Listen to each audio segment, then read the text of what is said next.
get some information to transform your community, say yeah. If you came to get some information to change the world, say hell yeah.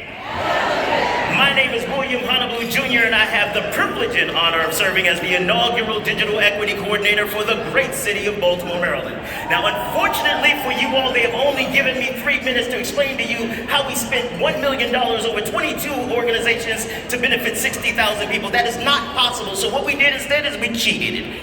When you go to this link, when it says presentation material, go to the pink QR code. What it will do is we'll take you to a Google Drive that has all of the information, a full-fledged, wholesome presentation about what we have done in the digital ecosystem. So with that, we give you that so that you can take it and understand what we did. The mayor of Philadelphia yesterday said if you don't have a digital equity strategy, you're not really doing digital equity. Well, we take it a little bit further because the good Mayor Brandon Scott said that we don't do digital equity the way everybody else does because we focus on inclusion.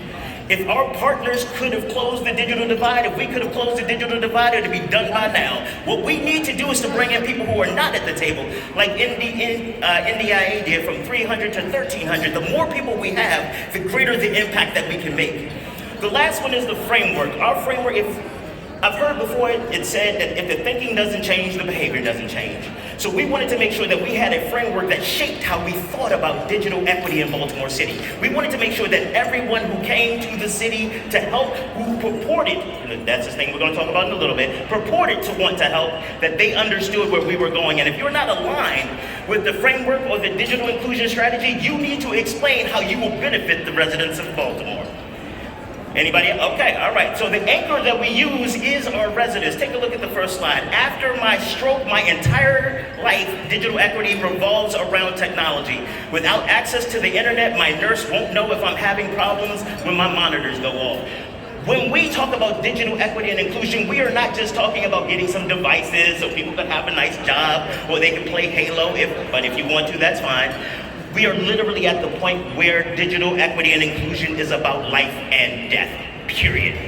We need to make sure that we are focused on bringing the best resources, the best practices to the residents that we serve. Now, this is a slide, a lot of information on it, but what it does is it breaks down how we did the different grant awards for the different levels. What I want to emphasize is not the detail of this, is where it came from. This information came from us going to laundromats, going to barbershops, going to community places, restaurants, a couple bars, but that was totally for work. We went out and talked to the people where they were, and they told us, well, some of us know how to use it, we just need to step up our skills. Some of us don't know what the hell is going on, and some of us just want to get a better job, just want to do what's right for our families. So what we did is we listened to them and we designed the grant program around their needs. One of the other things that we also did is to make sure that we brought them into the planning and the evaluation components. We paid community members to come in and review the submissions. Why? Because I happen to live in Baltimore, but I'm not going to be one of the recipients of these services. So why wouldn't the recipients of the services be at the table to tell us how they should be done? If you notice that the target populations, those are all the ones that are covered by a lot of the grants and a lot of the things, because again, we wanted to make sure that we were aligned. We focused on ensuring that the organizations who received funding were already involved in the digital ecosystem or in the social justice ecosystem. We can take the, you know what was really cool, because I thought I had 3 minutes, but she forgot to hit the button. But I'm going to, as much time as I got, I'm going to use real quick. All right. What we did also is that we talked to the communities, and the community said there are eligible activities that we want. These are the things that we wanted. So what we did is that we just designed the RFA to meet their needs. That is it. It's not magic. Ask people what they want, give it to them, and then follow up and let them know you did it. Providing digital education service and integrating workforce development. Now, we brought all of these stakeholders to the table, and one of the things that we made sure they understood is that the residents are the central portion of this.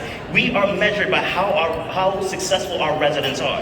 If our residents aren't successful, doesn't matter how much money we got in, doesn't matter how many devices we got out. If we have not changed the way that our residents exist or enjoy life, then we have failed. When you start your planning, think about a resident-centric approach. The activities should be prioritized by the residents. Churn the digital ecosystem. One of the things we realize is we call it an ecosystem, but the most important contribution to any ecosystem is the bacteria. Go down to where the grassroots, the levels where people are actually doing the work. A lot of these people started programs not because they love to do 990s, but because they love people. They don't have necessarily the business acumen, so make sure you build that development into your program. These are the things that we did to make sure that we were able to get $1 million in our first round out to the community, that we were able to impact over 60,000 people, that we are able to transform lives and change the world. One last thing, I'm sure I'm well over time by now, but I'm cheating. Can I get everybody in Baltimore to stand up? Everybody from Baltimore, affiliated with Baltimore, stand up. What I want you all to pay attention to that these individuals may be flawed by themselves.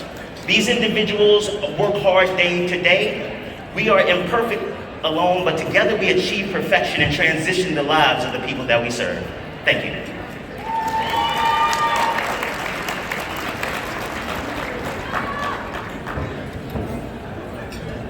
Hi everyone, can you please keep it down? Just to remind everyone that we do have lightning rounds, so if you do need to talk, just have that conversation outside just to be respectful. All right, next up we have Dave 7.